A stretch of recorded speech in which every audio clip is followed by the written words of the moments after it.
All right, everybody, welcome to the Service MVP podcast. My name is Joe Crisara, America's service coach, and I'm here today with a great friend of mine, Mr. Dave Thomas, who is now joining Service MVP. Dave, welcome to our company and welcome to the podcast. I appreciate you being here. Yeah, thanks, Joe. It's an honor. Well, Dave, today we're going to talk about the three keys to HVAC success.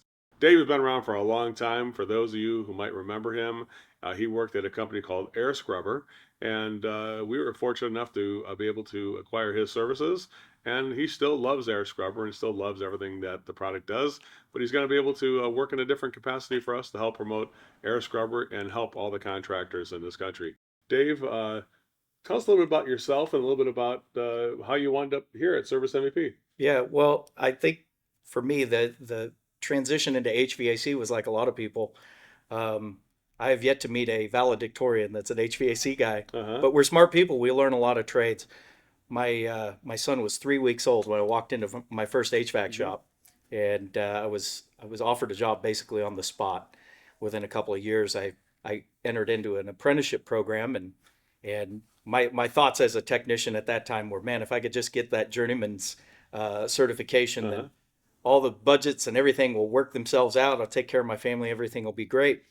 And the cold truth of our reality in the trades is, although the incomes are well, you always got to do more than just the bare minimum if you're going to get that sustainable income for your family.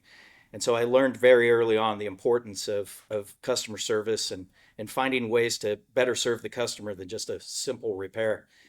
Dave, you have a long history, as I remember. You said you worked for Jensco and you worked also for Air Scrubber, and I know you did a lot to go above and beyond, as you say, for Jensco and something like that, and then that time of thing. Tell us a little bit about some of that, stories about some of those Yeah. times when you did go above and beyond for your contractor friends. So in 2010, I entered into the wholesale distribution side of the business. And one of the first things coming out of the Great Recession was this idea of how can we maximize profitability in the service truck. Hmm. And one of the things that I found over and over again was a glut of inventory. And so we focused on, smart inventories and inventory management strategies and ways to get the inventory dollars down, but maximize profitability, minimize the number of calls back to the wholesale house so we get more of the productive work done in a day and maximize the hours on the truck. Hmm. And that was really successful. I was able to lead that initiative, and after having a successful transition into that, my next step was to find some other accessory solutions. That's actually what led me to the air scrubber. I was working as a wholesale distributor in the Pacific Northwest, Hmm. had the opportunity to bring it into the Northwest from basically dollar zero. And for the last 8 years, been working with contractors to help understand the awareness on IAQ, and as well as help people to maximize the customer service experience so that the technicians expand their view out and help the homeowner to really meet more of the goals than just comfort today. Right. Well, Dave, what's the reason behind Service MVP? I mean, you definitely had a great run at Air Scrubber. Every time I've seen you, you had tons of people you were helping, and you're well known in this space. What was the move? What inspired your move to come to Service MVP? Well, one of the things that I found was, as I started to dive in deeper with the customers and started to be asked for more than just, hey, help us with indoor air quality, but how do we get better in our processes? What I learned really quick is that covering the areas that I was very limited in my ability to focus in each customer the way they were needing it. And so you and I ran into each other a year ago, and we kind of started working together then, Right. because it was a natural thing for me to find, service MVP to promote to the air scrubber customers as a way of saying, listen, we can only take you so far with one product, but if you're looking to enhance your processes, your customer service, the way that you're working throughout your whole organization, this is the best solution. And I was just really happy when we were able to come together and decide to work together. Me too, Dave. When Dave you approached me and talked about it, and I said, "Well, I think we can always find a place for somebody who's as talented as you, Dave." So I definitely appreciate you knocking on our door. Let's go into the three keys that you see of HVAC success. How long have you been doing HVAC for? 28 years now. 28 years now. So in my world, you're still just a newbie. I'm just teasing you. 28 years is a long time for a lot, probably longer than most of our listeners have been alive. Who listen to my podcast and listen to this podcast. Dave, let's go ahead and do what you think is the first key that you've seen in your 28 years to HVAC success. What do you think? I think the first thing is a commitment to excellence, and that goes through the whole organization. It really starts at the top. It's communicated through all of the various departments, and everybody pulling in the same direction to create an experience, not just a product, but a whole home experience for the customer. The organizations that I see that do really well communicate that value and deliver it every single day to their customers. Yeah, you see, I guess the opposite of that you could say is like when everybody's worried about themselves instead of commitment to excellence by the team. Could you expand a little bit more on that part of it there? Because I do see people, some people are trying to do excellence, but sometimes they try and do it by themselves and each individual person just working on their own. How important is it that the team works together, that the culture comes around that thought of excellence there? I think the old saying is you're only as strong as your weakest link. And so if there's a very strong individual that's doing certain aspects of customer service at a really high level, the unfortunate part, I've been a part of this at times where, maybe everybody in the organization didn't have their values lined up. And so you've made certain promises, certain expectations are carried on by the customer, and then it seems like inevitable that that weakest link is the chink in the armor, and next thing you know, we have a dissatisfied customer, and it's the intention was there, but the follow through wasn't, because we had some people that weren't properly trained, or they didn't understand, didn't communicate in the proper fashion. And a lot of times these things are easily overcome with a small amount of training, good communication, and a focus on process. You know that commitment to excellence is it's a great concept, and I think it's great words to say. But sometimes the action of actually it happening are two different things. Because I think sometimes one person's measure of excellence is different than another person's. Why do you think some people, I guess, capped off with what they think is excellent, and there's that kind of how do you find the sweet spot there that make sure that we all agree on what the excellence we're looking for is? I I think one of the things I live and have worked out of a small market for Hmm. basically my whole career, and until you get outside influences and outside voices, what you determine as excellence is very narrow. But the second that you broaden your perspectives, get more information, maybe experience more. It's funny, if you've never been to a five-star restaurant, you don't know what that kind of service feels like. Not Yeah, just what it is, what it tastes like, yeah. but the feeling that you get as the customer, and how you leave that place just more satisfied than you could have imagined. And you can't wait. You actually have anticipation for the next time that you get to receive that. I get But that. until you've had it, you don't really know. Wow. Tell us about just on that element, then we'll move on, I promise. But this next aspect, I mean, tell us about how does somebody put excellence into action? What's the actionable item that creates a team that's excellent? What do you think? So if I'm thinking about how to provide excellent customer service, there's the aspect of taking the steps that I've learned and then putting them into practical application in the Hmm. field. And when those things come together, that's when you're able to experience it both as the service provider and see the response of the customer. And to me, I've had a lot of opportunities to see that from the contracting side, and also working as a distributor, somebody that's in working on product sales, all of that. It's when all of the pieces come together, and it's intentional action that makes it. It, Hmm. it, it doesn't happen, unfortunately, by accident. So you have to put intention to all the other things that you're doing. You got to take action on it. Yeah. What's the second key to HVAC success, if you don't mind? Yeah. The second key is once we're determined to provide excellence, the next step is a focus and an intention on education. Because just like as a technician, it took me years of practice and study and then continuing education. Once I got my certificate, it wasn't like I was done learning.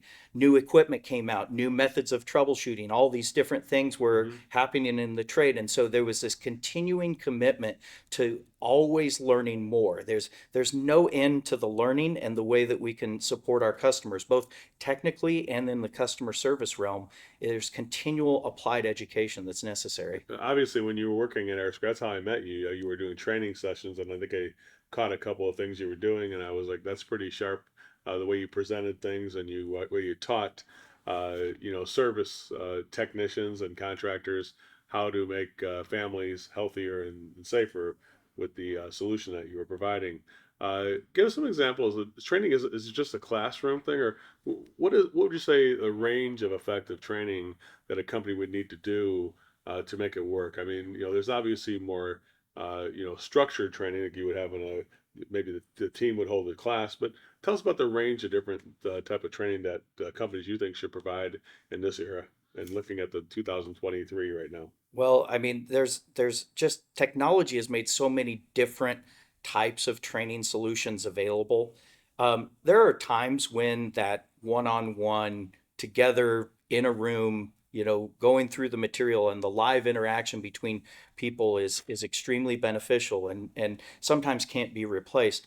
But we have the opportunity now where we can use Zoom meetings and virtual training sessions where if it's a repeatable, information, we can deliver that effectively. The user gets the ability to schedule it on their time that's flexible, so they're not waiting for somebody to show up. They click play in the library, next Yeah. thing you know, the thing that they need to learn the most is there. Wow. I think about when I was coming up as a technician and learning about sales.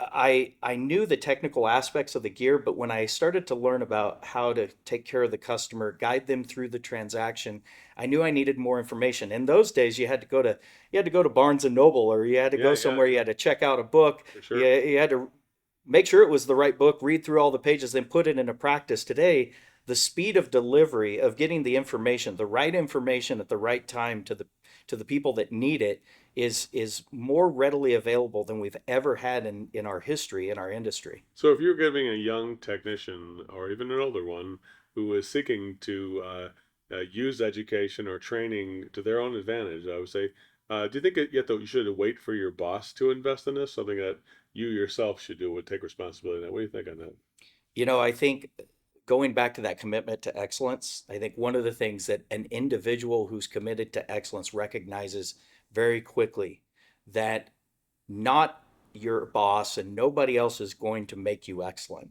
Mm, It's going to be on your own shoulders. There's a personal accountability that you owe yourself. And if you're somebody providing for a family, your family's depending on you. And if you're going to operate at the highest level to the maximum of your capability, you're going to need outside sources and you're going to have to invest in that individually. And anybody that I've met that's successful in any field has done that. You and I have a common love and interest for Michael Jordan. I yeah. think he's probably one of the greatest basketball players, if not the greatest basketball player ever. He had Phil Jackson as his team coach, but he had a whole assembly of coaches I and remember, we trainers. just met Tim Grover at this other event, Yeah. and he was Michael Jordan's workout coach, his body strength coach. But it wasn't just his body strength; he also was sort of a therapist in a way, providing him with some boundaries and some encouragement and things like that too. So he invested in himself. That wasn't something the team invested in. He had his own coach that did that for him, right? That's kind of a thing you're alluding to. Exactly. I mean, anybody at a high level, the what you get supplied to you, I would look at it this way. That is kind of like your scholarship, if you will. It's the free training that you get, and it Mhm. it will definitely set on a foundation that individual, but it will only take them so far. And so eventually you've got to invest your own time and energy. And we talk about the universal laws, and the universe rewards people who take action. Yeah. Those who take the action, invest in themselves, always see a return. Yeah, I see it right there because I think we're always determined to make sure that when I'm involved with my investing in myself, I'm going to make sure that that other people get the return on investment, and also that I would if I'm investing in myself. Great one there. That's a good point there, Dave. Let's move on to number three. What's the third step or third thing we could do to move toward HVAC success, if you don't mind? So the hidden gem, and this was one of the things that I discovered very early on with air scrubber, was in in the technical fields we have a tendency to isolate towards one problem, right?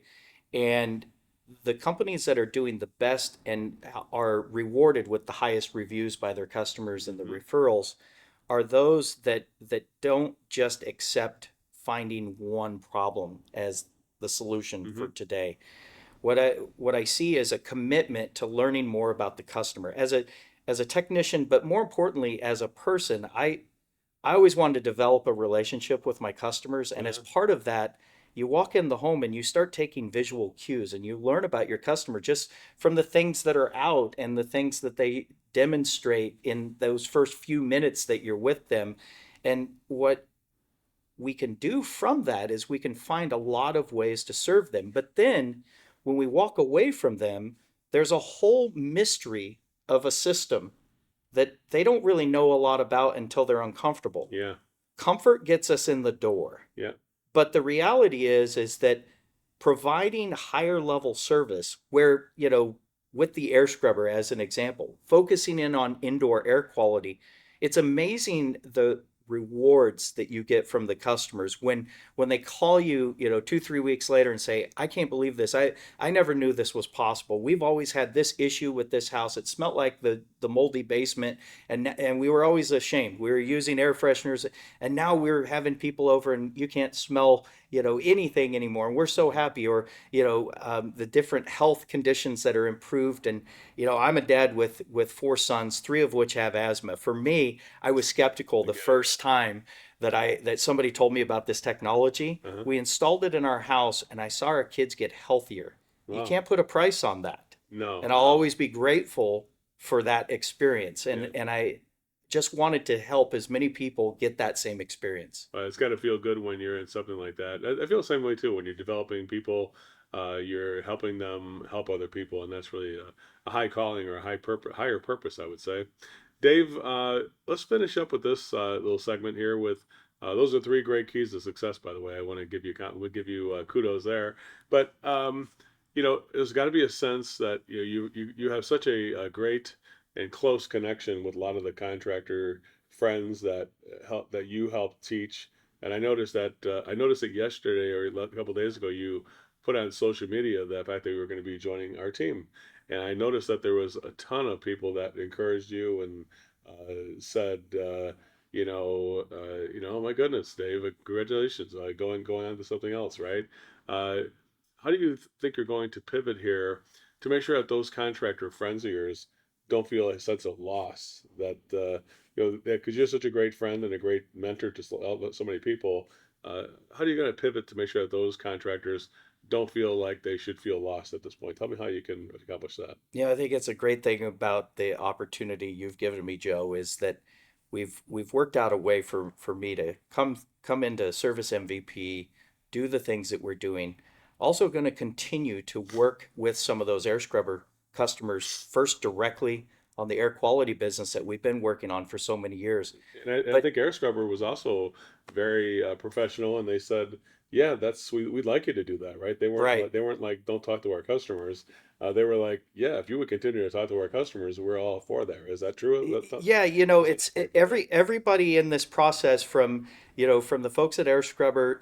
My distributor partners even said, "Wow, Dave, we see this as like the most natural progression. You've kind of been moving this way, anyways." Uh-huh. They were very, had a lot of kind things to say, and I think the anticipation is that I'm not leaving any of my friends. If anything, we're going to work closely together, More closely. and yeah, more closely, and we're going to find more ways to help each other, to increase the businesses that we're doing together. And Yeah, I'm really excited about that aspect of it. yeah, because obviously you worked on the one product or the one service solution that you Right. were offering before. Now you're able to open the playbook and open a bunch of different solutions before, right? Yeah, it's kind of like, I can imagine, in football what a special teams coach feels like when he gets to go into offensive coordination, defensive coordination. Now he's got a whole playbook of Yeah. things that he can select, whereas before he was only running two or three plays. I've been running the same two or three plays for about 8 years now, and we've Uh-huh. developed a track record of success.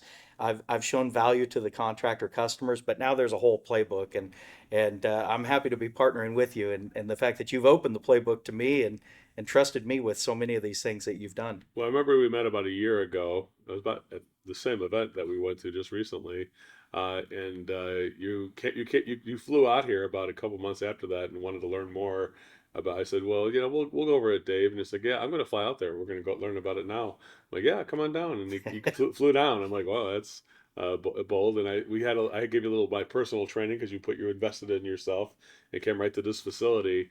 I remember sitting down with you and going over the program. And since you've become a student of what we teach to a great degree, and you put a lot of it into place, why don't you go ahead and give some of your contracting friends, if you will, sort of a thumbnail of the different things you've learned here at Service MVP, so they can get an idea of the reason why you would have chosen a solution like this for you. What did you see here at Service MVP that made you excited to join the team? Well, Joe, it starts with you and what you've built over the 20 plus years of coaching. And it's not just you, but the approach that you've taken. You're a student of the industry too. The idea and the concept, when we first sat down and met, and you explained to me offering premium mid-range and economy options as a way of conducting business, what I had experienced before was this idea of making recommendations, Yeah. but you said no, you want to consider making options so that you're taking a wider view of the system. And somebody who started off as a technically minded person in the industry, the idea of not ignoring, as a technician, there's so many things that you see and you almost kind of ignore it because you're afraid of what the customer might say, Yeah. because you don't understand how to communicate it.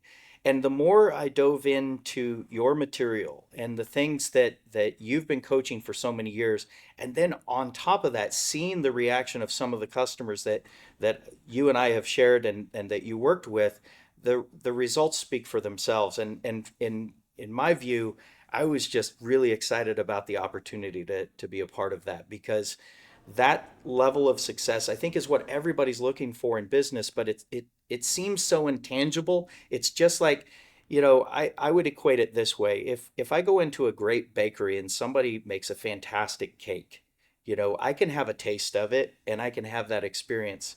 But if I'm interested in cooking and I get into my own kitchen, I'm going to need a recipe because I don't have the skills that it takes to develop all that information. I don't have the flavor profiles right. I don't know what the ratios of all those ingredients are. What Service MVP has done is they've taken the masterful cake of a successful home contracting business and they put it in a recipe card in some trainings that anybody can view at any time. You make the investment in yourself, in your company, and just like if you follow that recipe correctly, you get the satisfaction of doing it for yourself and having the success within your own kitchen. And I know that I'm going to help with you bring success to everybody's kitchen in the industry. Well, I always say that, Service MVP is undefeated in creating high value.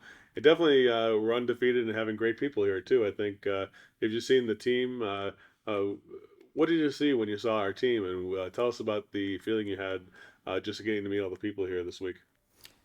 Everything is top notch. I top shelf. When you go and order a drink, the last thing you want is well quality. And there's no well quality here at Service MVP. Everybody has achieved at a high level in business and is carrying that over into success in coaching and helping people to operate at their highest levels. It's everything, though. It's not just all of that. It's the support. It's all of, the back end things that maybe not everybody's, always going to see, but you've made the investments and put those things in place to make the whole team Mhm. successful. And I'm really, really, again, excited about the opportunity. I'm grateful for the chance for us to work together. I remember you last night when I picked him up at the airport last night, and he was a little bit shocked. I'm like, yeah, I'm gonna pick you up at the airport. So where are you gonna be? And he's like, what? What are you talking about? Right? Tell us about Yeah, that experience. I opened the door and the first thing I said is, "Wow, Joe, this is great. I got the premium option." Uh-huh. I- it's one thing to come to work for somebody and then, oh, here's the hotel we stay at and here's the Uber, but Mhm. it was a whole different thing. I mean, it was 7 o'clock at night and you took time away from your family, you showed that commitment to me and made me comfortable and came and picked me up. And that's a care and a concern, and it's a kindness. And that's probably the hallmark of one of the things that I've noticed right off the bat with you, with Julie, with everybody here on the team, is there is a kindness that goes through the whole organization. And ultimately, I think the concern sometimes for any technician when we start talking about doing more than just one singular repair is how are people going to respond to me? Yeah, You know, are they going to accept what I'm saying, or am I going to be rejected? But if you're coming from a place of kindness, which is also love, then you're serving at the highest purpose possible. And kind people don't do unkind things to their customers, that's true. That's right? true. And so when you came to pick me up, it was just another way that I've seen you demonstrate kindness to me, just like I've seen over the last year. Well, Dave, you definitely showed your kindness by giving us your time here on this podcast. Anything, any final thoughts you want to share with our viewers? You know, get ready, people, because we're gonna have a lot of fun together. The atmosphere here at Service MVP is second to none. We got some great events coming up. Can I talk Yeah, go about? ahead. Yeah, Yeah. you know, I mean, True Grit. We're gonna be in Elvis's home, Yep. right? We're gonna be there. We're gonna be providing an experience to all the customers. I'm super excited about that. We've got partnerships coming up that we're going to be working with some of the industry's greatest people using technology in ways that it's never been used before. And we're going to expand this industry and we're going to take people to new heights. Joe, you know, you're affectionately called Uncle Joe because everybody loves you. I can't imagine what they're going to call you next. I mean, you're going to be the godfather of HVAC and the home services industry. Well, I don't know. I just might wind up in that Elvis and Priscilla suite over at the Graceland Mansion. You never know that. But definitely, Dave, I'll definitely look down at people like you and thank you for allowing me to get up to the top staircase there. And as we walk down in our ball, in her ball gown and my Elvis jumpsuit and walk down those stairs. Dave, thanks a lot for being here. I definitely appreciate your kindness and thanks for being here today. Thanks, Joe. That's it.